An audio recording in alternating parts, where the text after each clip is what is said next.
How's it going, everybody? This is AJ Horror Reviewer, here to do a movie review. The movie I've selected is Smile from 2022. This one's rated R. It's hour 56.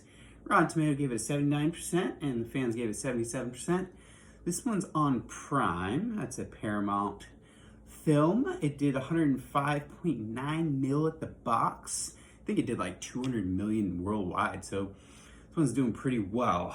All right, let me just jump into the director and screenwriter. We got Parker Finn. This is his debut, it looks like. So awesome, dude. And the promotion for this movie was pretty awesome. They had a few people going to like sports events and doing that crazy smile, which genius, I think.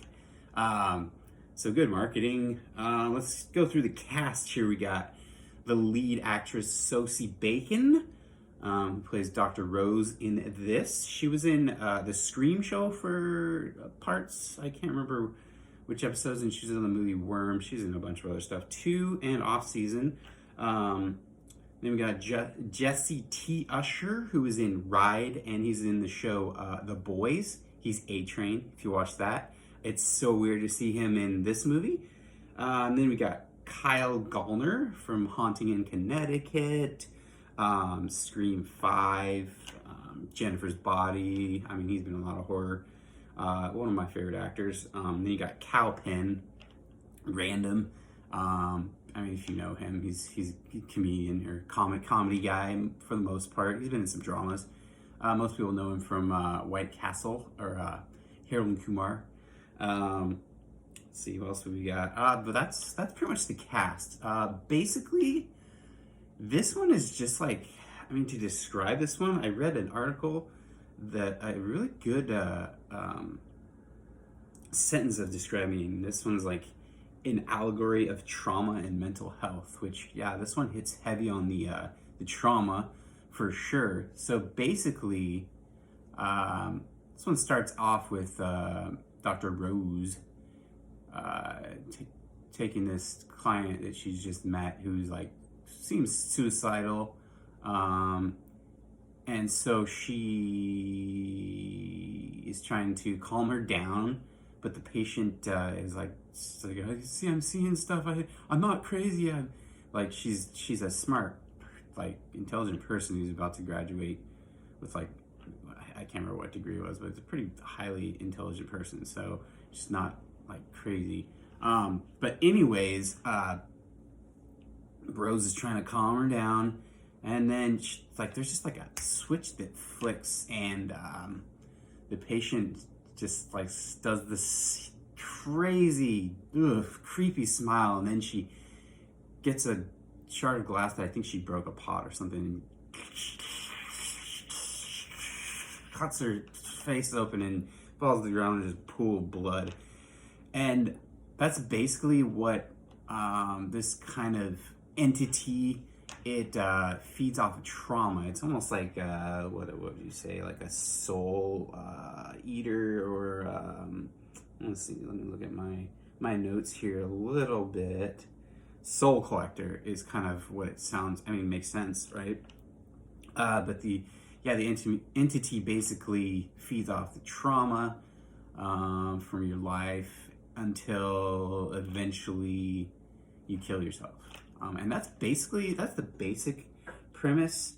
The lead, Sosie, who's Dr. Rose, is just fantastic in this at portraying like essentially like kind of like real life trauma, you know, like because she went through hell as a child. Her mother committed suicide. Her family life was just awful, it sounded like. And this has a lot of correlations to real life and past trauma that can resurface as time goes by. So I think this is a really important film,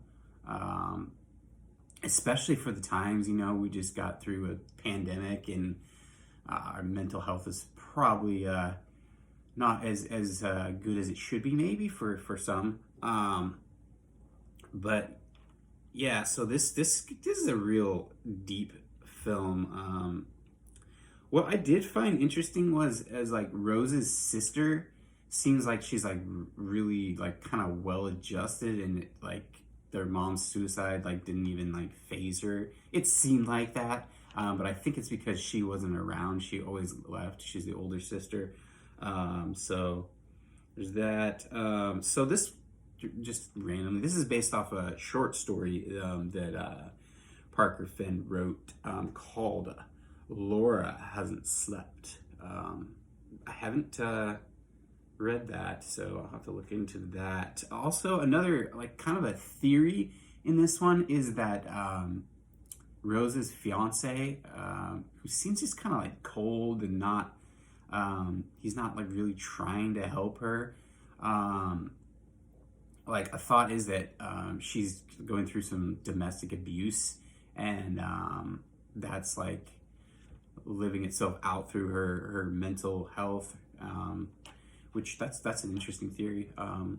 That would make sense. A lot of metaphors, I think, and I don't want to give away the ending because this isn't like a new movie, so to speak, but it's not super old.